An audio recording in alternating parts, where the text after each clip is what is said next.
What's up, you guys? Welcome back. This is Be Well with Dr. D. My name is Donna. I'm so thankful you guys are here. If you have not already, don't forget to click the subscribe button. Ooh, I'm so glad you guys are here. Honestly, thank you for the support thus far. Thank you for subscribing, for liking, for commenting on the videos. It really helps support the videos and this channel. If you don't know me yet, my name is Donna. I have my doctorate in physical therapy. I have a master's in theology, and then I have a bachelor's in health sciences. So I'm all about health and wellness and the spectrum of wellness. You know, wellness is not just physical health or mental health. It's also spiritual health. Hence this video. So being spiritually well is a part of being well. And that's what I want to share with you in this video. I know that people are all over on the spectrum with what they believe and with their spirituality, but I want to share in this video why I believe that Jesus is real with biblical and non-biblical support. People always say, oh, you can't use the Bible to support the Bible, so I won't. I'll use other sources, historical sources, medical sources to support the Bible, specifically Jesus's life, birth, and resurrection. And again, before I jump into that, I know that there's a whole spectrum of what people believe, why they believe, so I would just encourage you to study, figure it out, dig deeper, know why you believe what you believe, be able to defend your faith, be able to back up your reasoning for why you believe what you believe. And realistically, it's hard to say, and it's probably hard to hear, but there can only be one truth. Something cannot be true for everyone. You know, if there's one truth, then the others have to be a lie. The others have to be false. So study the different religions, study different ways that people think of spirituality and see which way is the truth, which way is able to defend itself, see which truth is logically consistent, empirically adequate, and experientially relevant. And also, once you gather all this information, it has to make sense, right? Like the answers have to make sense. The answers have to line up.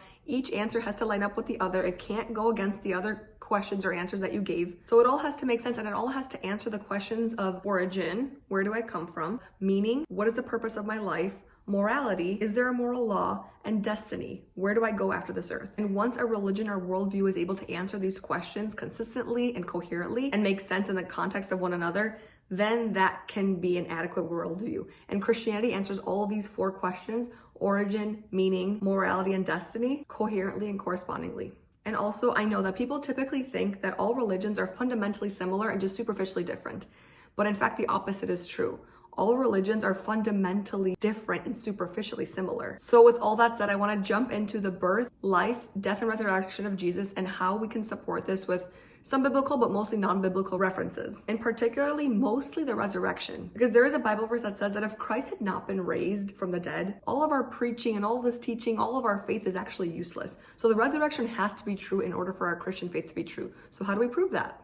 So let's start with the birth of Jesus. So the birth of Jesus was actually prophesied hundreds of years before he was even born. The Old Testament, or Jewish religion books, in Isaiah 53 verses 5-6 states what would happen to Jesus. From these prophecies about the Messiah, about the Jesus who would come, Jesus fulfilled 4 dozen of these prophecies. So just to put it into mathematical terms, the odds of fulfilling just 8 of these prophecies are 1 in 1 quintillion. That's 18 zeros. And Jesus fulfilled 4 dozen of them. He fulfilled prophecies of being born of a virgin, being born in Galilee, he would be the suffering servant, that he would be betrayed by a friend, that he would ride to Jerusalem on a donkey, that he would die a violent death, that he would rise from the dead, and many more. So moving on from his birth to his life and ministry, Jesus actually claimed to be the Son of God and to be God himself and to be a savior. That is so radical. He performed miracles like walking on water, healing the blind, and raising the dead, to name a few. So this all sounds kind of crazy and hooky and oh my gosh, miracles like raising the dead, come on. Like we've never seen that before. Who's ever walked on water? You know, it's not real. It's just mystical. It's just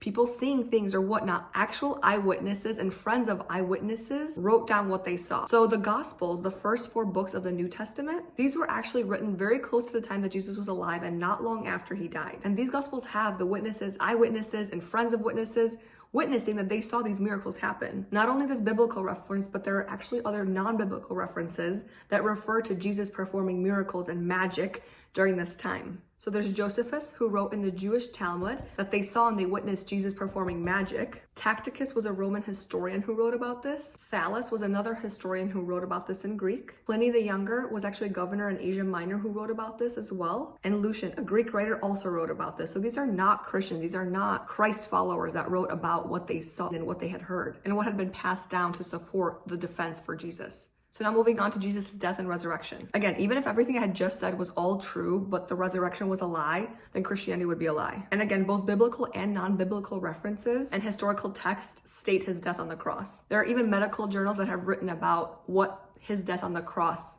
entailed and what his body went through as he suffered on that cross. I'll link them in the description below. So the crucifixion itself, the medical definition of dying on a cross, entails pulmonary embolism, cardiac rupture, suspension trauma, asphyxiation, including a fatal stab wound, and shock. He likely suffered a final episode of acute heart failure, possibly caused by a catastrophic disturbance in the rhythm of his heartbeat. And again, there's references in journals linked below to how this all happened medically. So we know that Jesus died on the cross. Now the resurrection. Did you know that the chief priests gave money to the Roman soldiers? So the Roman soldiers were actually given duty to guard that tomb where he was buried. So given that he died, given that he was buried, and there are arguments against him being buried because they say that crucifix victims or people who died of a crucifixion were never given a burial or a tomb. But recent archaeological studies actually did find the bones of others who had died on a cross that had been buried, and they know that they died on the cross because of the piercings in their feet and in their hands. So we know that he was able to be buried. So we know that he was able to go into that tomb. And again, so now these Roman guards are told to block the tomb,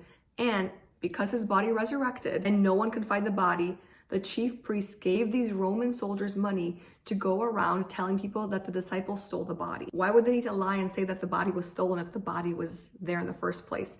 Technically, also, these Roman soldiers, if they let a prisoner escape, then they themselves could have been sentenced to death. So their lives were at stake as well. So there's no body. They're telling these soldiers to lie about the disciples stealing the body, but at the same time, the disciples are willing to put their lives on the line and die for the sake of knowing that Christ resurrected. Also, part of this eyewitness report and eyewitness accounts, more than 500 people saw Jesus after the resurrection. They ate with him, they talked to him, they touched him. There are 9 ancient sources, both inside and outside of the New Testament, testifying to this. And the argument against this is that, oh, these people were delusional, they were having hallucinations, they were just so in love with Jesus, they followed him, they were seeing things. But there was actually a psychologist who said that in order to have 500 plus people having the same hallucination is actually more rare than the resurrection itself. All of these people could not have had the same hallucination, the same visions all at once, because hallucinations are made up in one's own mind. So given all that information, I know that it was quick, but I know it was a lot of information, but this does provide scientific and medical and historical evidence as to Jesus, his birth, his life, and his death and resurrection. Again, please do your own research. Science and faith are not mutually exclusive. They can coexist.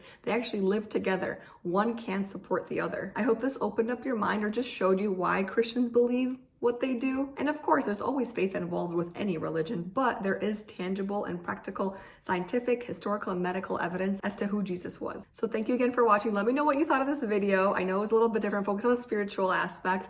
Let me know what you thought of this video. Don't forget to subscribe, like, maybe share this video with someone who has questions, who is digging, who is doing their own research. Hopefully it will be helpful to them. But again, be well, have joy, my friends, and I will see you in the next video. Bye-bye.